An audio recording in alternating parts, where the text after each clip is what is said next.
really appreciate your background. I got to update it for this year.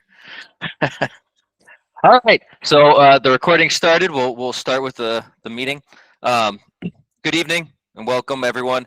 This is the Coaches and Coxswains meeting for the collegiate races held on Lake Quinsigamond this weekend, April 13th and 14th. The races are hosted by Clark University, the College of the Holy Cross, and Worcester Polytechnic Institute. My name is Thad Gamula, for those of you who don't know me. I will be going through the procedures for this weekend through this slideshow. Our chief referees for this weekend are, on Saturday is Doug Stowe, and on Sunday is John Quinn. They are both on the call tonight and will chime in a bit later to go over the U.S. rowing portion of things. All right, so everyone's favorite topic to start off with, parking. If you've never been here before, follow this map. If you have been here before, nothing's changed. Per usual, team buses and trailer parking is in the large boat ramp parking lot. Team van parking only is in the dirt lot behind the DRC. Nobody should be parking directly behind the DRC except for staff and support crew. For just to be incredibly clear, spectator and personal vehicle parking is only on the north side of the roadway. So it's from the north end of the boat ramp all the way up under 290. At no point should you be parking south of the boat ramp entrance. In this slide, the yellow line for spectator and personal vehicle parking only is actually extended a little too far. They have now asked us no parking on the grass whatsoever in front of the boat ramp. So we will try to have that completely coned off tomorrow. Just let's please pass the word on to your rowers, to your spectators. Let's be courteous, and if there's a cone or a sign that says no parking, please don't park there. It's pretty simple. Same thing with the post office property, which is directly across from the boat ramp. We are currently mending our relationship with them from previous mishaps. We ask no parking in the post office area, no warming up. Please give them their space, and everything will go well. And just be aware, if anybody is parking south or in the post office property, it is well signed. Violators will be towed.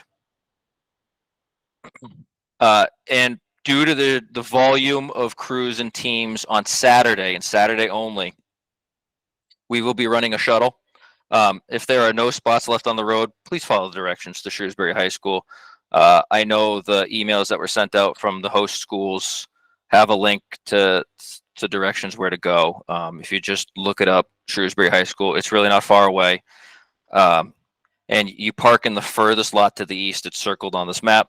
And the shuttle bus will be running from 7:30 a.m. to 5:30 p.m. Just a couple topics on that. Please be aware, if you or a spectator or someone you know, your parents, friends, if they're planning on bringing a dog, they may not be allowed on the shuttle bus. That's all. Arrive early. And once again, that will be going from Shrewsbury High School all the way to the DRC, running 7:30 to 5:30. Okay, and on with the info we all have, we're really here for. So for those of you who have never been to the DRC before, you will be launching off. There's a little Y-shaped dock right by the DRC logo at the bottom of this map. The dock that's pointing straight up on that map is the north dock. The dock that is pointing kind of diagonally across is the south dock. We will all be launching off the north end of the dock. Once you launch, you have two options. If you don't want to warm up, you can just go right to the start outside the buoy lanes. For the majority of you who are warming up, you go directly diagonally across from the DRC, cut straight across the course. When I say cut straight across the course, I do put the caveat in there of be aware of races, be aware of what's on the line, be aware that, if there's a race that's on the stake boats ready to go, please don't cross. Don't cross in front of them. If they're loading up, go ahead. But if they're ready to go, don't cross in front of that race. Do yourself a favor. Once you go directly across, You are going to then continue south down the Worcester side of the lake. That far side is the Worcester side. You will be launching from the Shrewsbury side. There's a little red area on this map that says stay away shallow. We label it for a reason. It's the pump house. If you're going diagonally across from the DRC, you should be avoiding that area. Going just south of it, you'll be fine. Don't aim directly towards this little brick building. Don't aim directly towards it.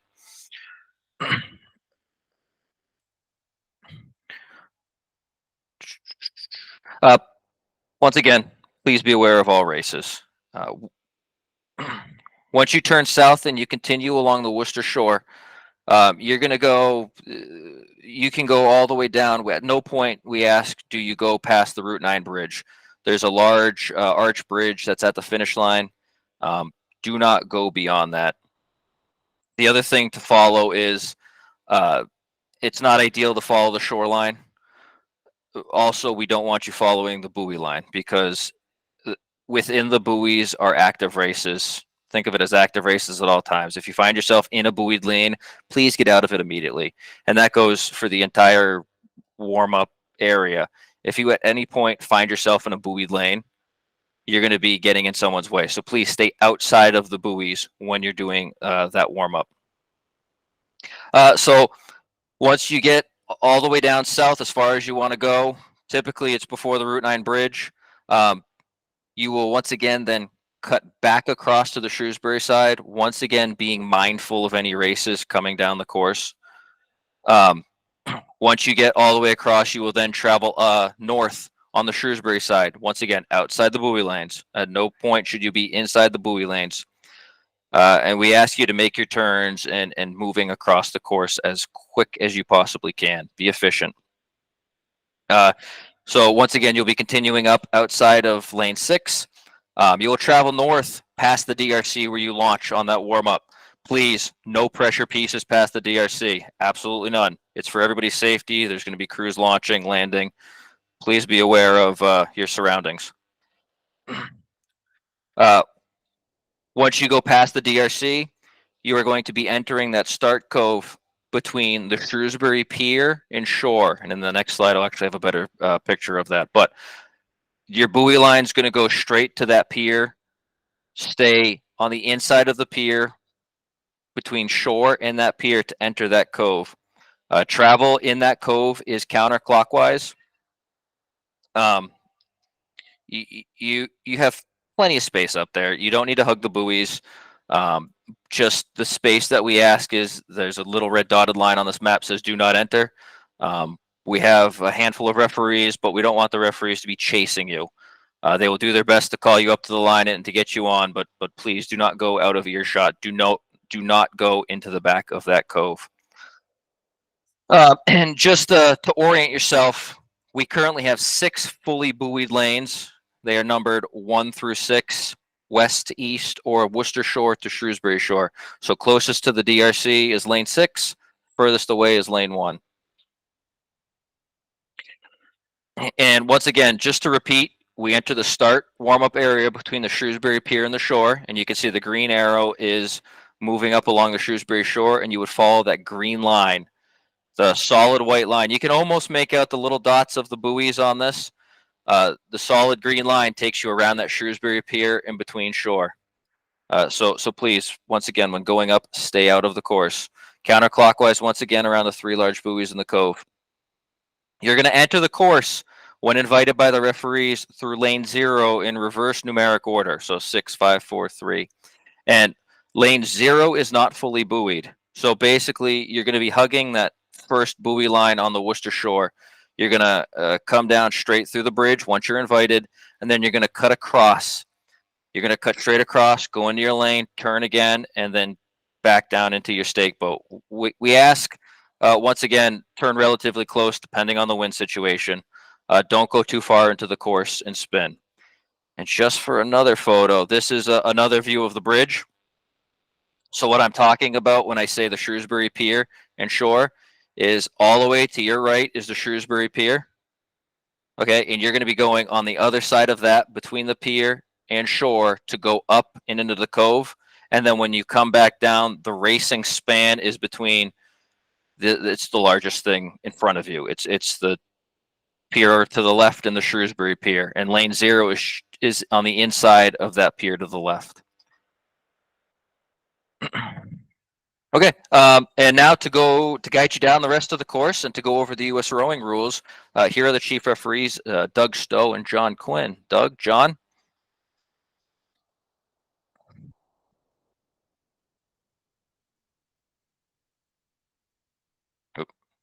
Doug, you're muted. Doug, I'll defer to you.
John, if we don't have Doug, do you mind taking it from here? Sorry.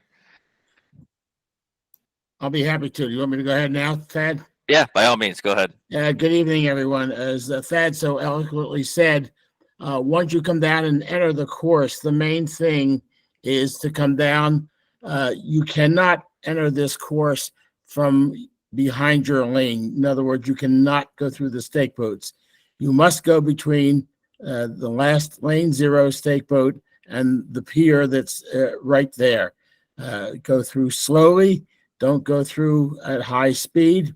Come down in reverse order. In other words, high numbers first. When you go through and you go to the bottom of the stake boats, immediately, and I can't emphasize this enough, immediately stop, make a left turn, and go across the course. Do not paddle 50 or 100 meters into the course and try to back up, especially in a racing lane environment, especially if there's any kind of wind, especially if you're not used to doing it. It's very difficult to do. So stay as close to these stake boats as you can without interfering with them. Paddle across until you get in your lane. Paddle and stop. Turn with your stern facing the stake boats and back down the shortest distance possible onto the stake boats. Once you get on the stake boats, you will be hearing someone on your starboard ear, and that will be the aligner. The aligner will be speaking to you from your starboard side, and that person will be doing nothing more than getting you level with one another and ready to race.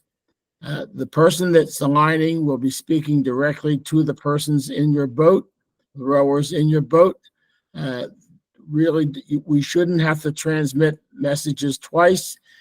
So when they speak to the bow person or the to person or whatever, have that person respond immediately. If you've never used a stake boat, which undoubtedly someone of you have never used one, do not pull yourself off the stake boat. If you have to back down gently.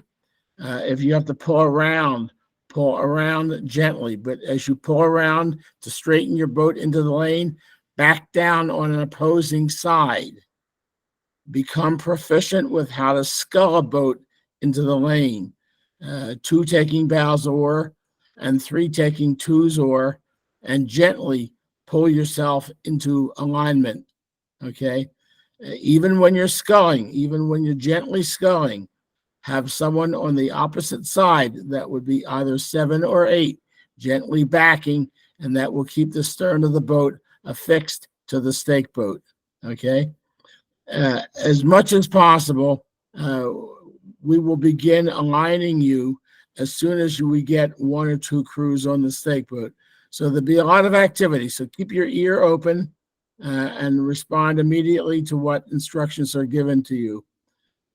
As you are aligned, we'll align you quickly as quickly as possible, hopefully within a minute or 2 minutes of getting to the stake boat, and maintain your point. If there's a crosswind anywhere on the course, it's going to be pretty obvious under the bridge because the wind has a tendency to kick back and forth right at that point. Keep touching it lightly. Again, if you pull around on one side, either sculling it or touching it, back down on the opposing side to keep the stern of the boat against the stake boats. The stake boat kids are under instructions not to hang on. If you pull yourself off the stake boat, that will be your responsibility to get back on the stake boat. If we cannot get you fastened onto a stake boat, if you are not proficient enough to get onto the stake boat, we will excuse you from the race and not permit you to race, rather than leave every other boat sit there waiting for you to go through those instructions.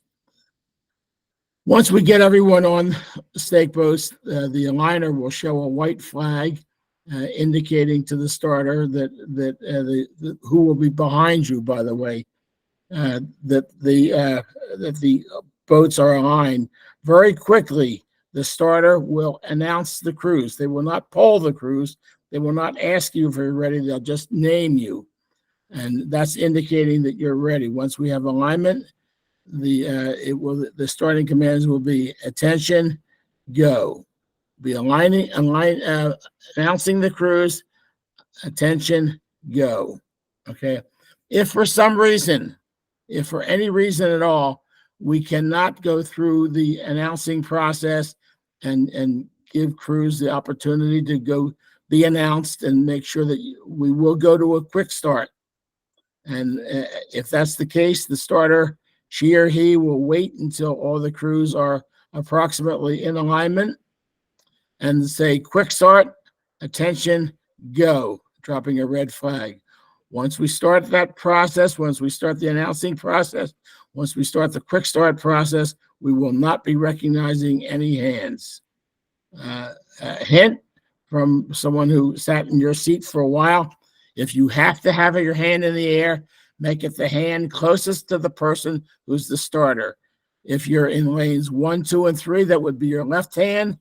If you're lanes 4, 5, and 6, that would be your right hand. Okay, we can't see your hand through your body. The broken equipment zone is marked by a 100-meter red buoy line. If anything breaks,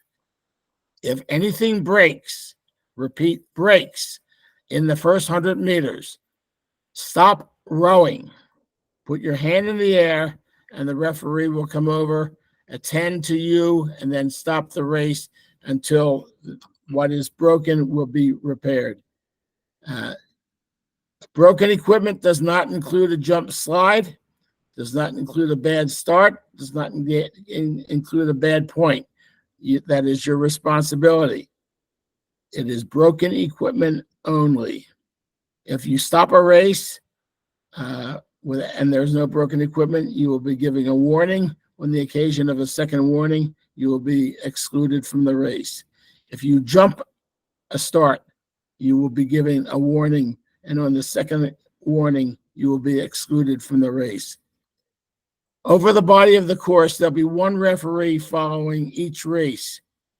She or he will be behind the crew, start out probably behind the crews, 2 or 3 buoy lengths back. And if they want to direct you, they will not steer you. It's not our responsibility. We're there, first of all, for safety purposes, and then followed by fairness and to make sure that you have a good race. But we're not there to steer you. If we see that you are about to strike another crew or wash another crew, we'll call you by the crew's name and drop a white flag in the direction we want you to head.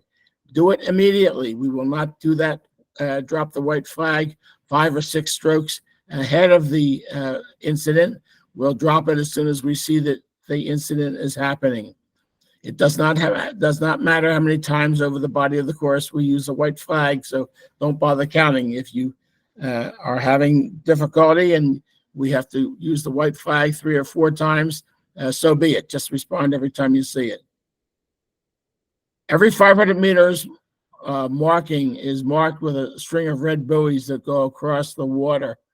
It goes from 500 to 1,000 to 1,500 to 2,000. The last 250 are all red buoys.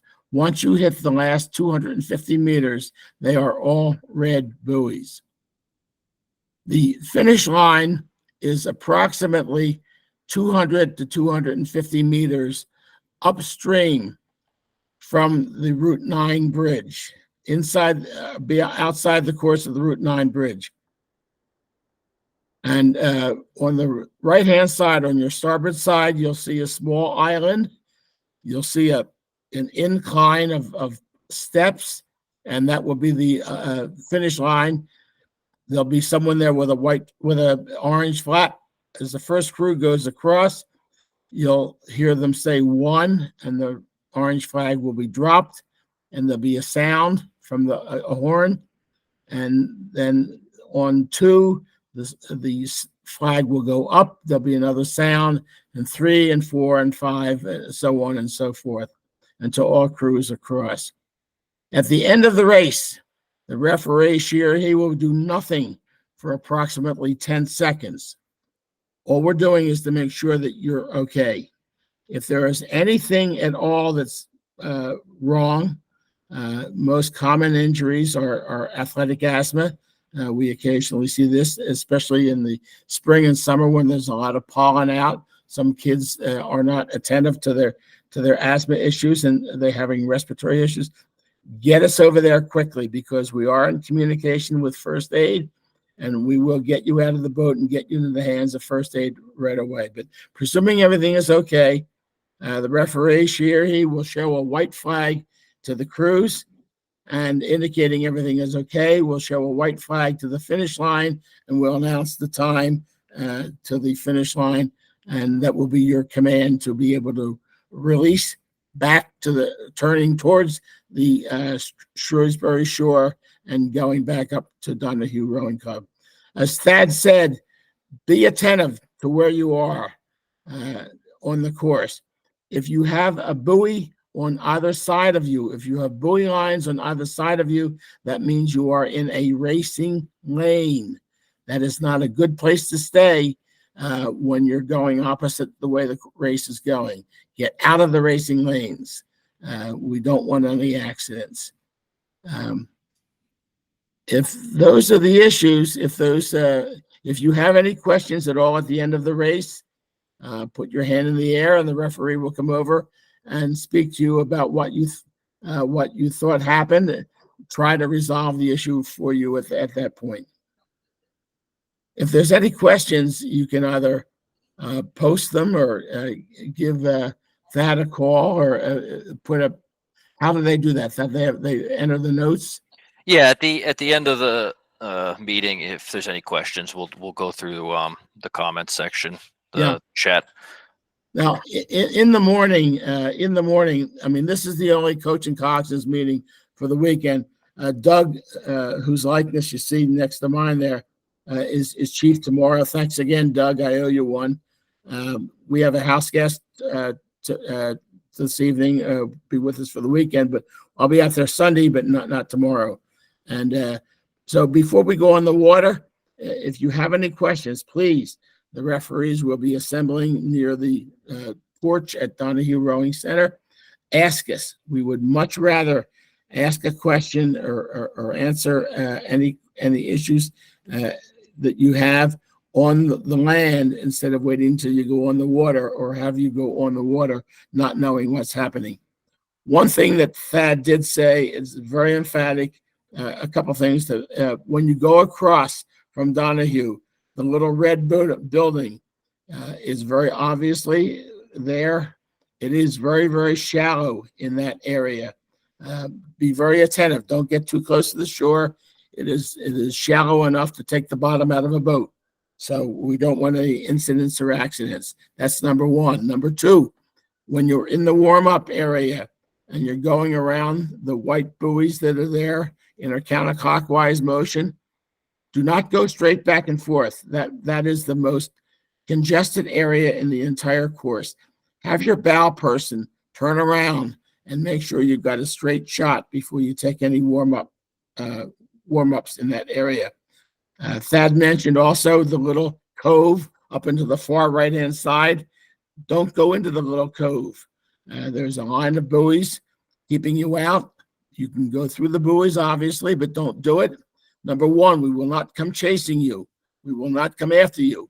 If you miss your scheduled race, that's going to be on you. And number two, out of courtesy to the people who fish in that area and the people who own homes up there, it's they're very close to the water, and we want to be as good and friendly a neighbor as we can. Thad did not mention, but Quinsigamond has a very, very strict guideline against any kind of urination in the lake. Please don't do it. I mean, it is one sure way to wear out your welcome at Quinsigamond if that happens out of your boat. And it has happened, unfortunately, and crews are excluded and banned from competing there for a year, I believe it is, that something like that. Yes. And so they take it very, very seriously. And please don't be a bad neighbor. Any questions? I'll be happy to. Yeah. Thank you, John. Thank you. We are going to save questions to the end of it if anybody has it. And I can't emphasize what John said enough. If you have any questions, if anything doesn't make sense, even after this meeting's done, please go up to them. They're a little group they're wearing navy blue. They're well marked as U.S. rowing referees. They're either up on top of the deck at the DRC on the porch there, or they're down on the pavement. But they're there. You'll see them. Don't be afraid to go approach them and ask them a question, by all means. Okay. For those of you who don't know the course, have never been here before, I do a quick little course time lapse. This is precisely at the top of the cove, in between the large white buoys. I can't stress this enough. You're not going to follow this traffic pattern to a T because we are going to take the time lapse straight through the stake boats. You don't go through the stake boats when you're loading up on them. You go around and turn. But so just it's just for location purposes, so you can see the lake if you've never been here before. So these are the stake boats right underneath the racing span. You get to right about here. I'm going to pause it, and we're right at DRC. You will see the red buoys that we first come across of the first 500 meters. Right here, larger red. Off to the left, you can see the gazebo. That's just about 1,000. You can see the large buoys right there. And then the next location is the 1,500 meter mark. And then in the distance, you can see the Route 9 bridge, large blue arch bridge. And we will stop this time lapse. Well, we'll try to stop it right before it. You stop right after this line of buoys. Please do not go through the Route 9 bridge like we have discussed. Return traffic, just to be quick, after the finish and the race has been made official, you spin towards the Shrewsbury shore, your port side coxswains, and make sure you are off the course before heading back north towards the DRC. So you're going to finish, they're going to make it official, white flag, row over towards the Shrewsbury side, and then go back up the course, back up the lake off the course. Same thing per usual, watch for oncoming races and stay away from the buoy line. It will be an active race course. If a race is coming down, please stop your crew until the race passes and then continue. And then you will land at the south end of the DRC docks. Just to go over what John just said, also, please no public urination. Porta potties are provided at the bottom of the boat ramp, and the clubhouse bathrooms are for local schools only, just to be clear. Just for a little extra snippet, I put what we expect for weather on Saturday and Sunday. So the directions aren't on the wind on the bottom. I realize I messed that up, but it looks to be south-southwest on Saturday and west-southwest on Sunday. So give yourself a little bit of space when going onto the stake boats, just so the wind doesn't go right at you. Please, if you have any questions during any of this, submit all questions. But yes, John, you have something? Mike or Andrea, is there going to be a dock master tomorrow?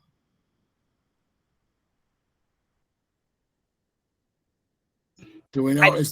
Yeah, we'll have somebody down there. It very well may be myself or Jason or Andrea, but we'll have somebody loitering down there. Yeah, For your because races, give you yourself- will. We may not. But I can get somebody if it's gonna make the day go smoother.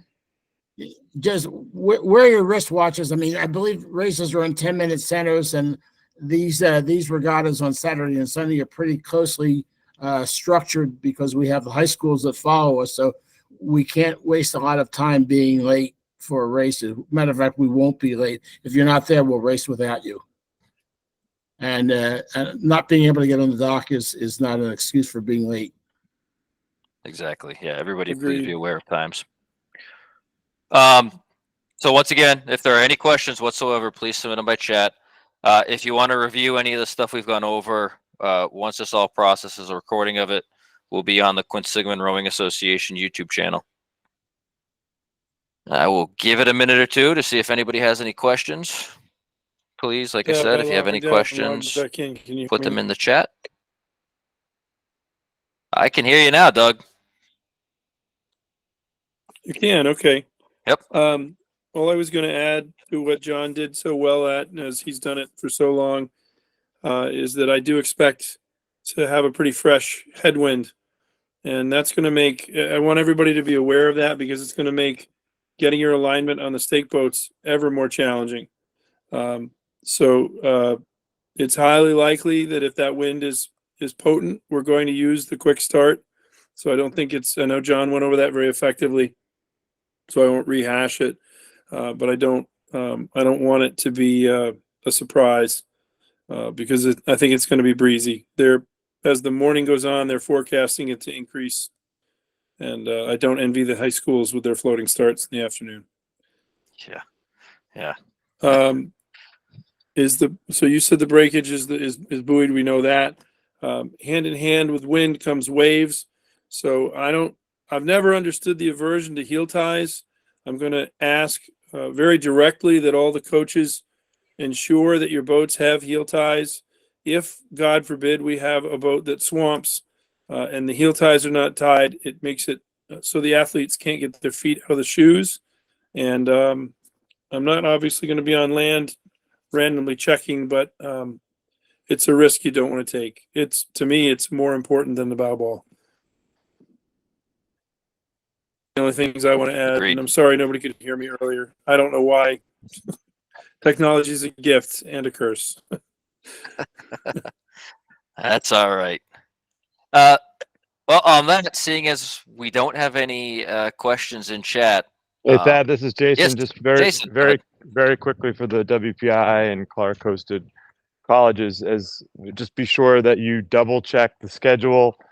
That is a live document that can change kind of as the week progresses. We saw some changes after Wednesday, so I don't recall any changes taking place today, but you certainly wanted to double check. If the last time you looked at that schedule was the beginning of the week, it's going to be slightly different. Perfect. Good to know, Jason. And then the last thing I want to reinforce that John did say was, and you said it as well, Thad, we are a friendly group despite reputation. So if there are any questions, please do not hesitate to approach us. We want you to have the best possible experience tomorrow. Athlete experience is paramount. Following safety, we want you to have your questions answered, etc. So please, if there's a question, do not hesitate to come up and ask. Yeah, that's something we can't stress enough. All right. Mike, Andrea, anything else you want to add for your hosted races, or we all set? Thank you for running this, Thad. Hey, not a problem. All right. Thank you all for attending, and we'll see some of you tomorrow. Thanks, Thad. Have a good night, everybody. Bye. Good night, everybody. Thank you.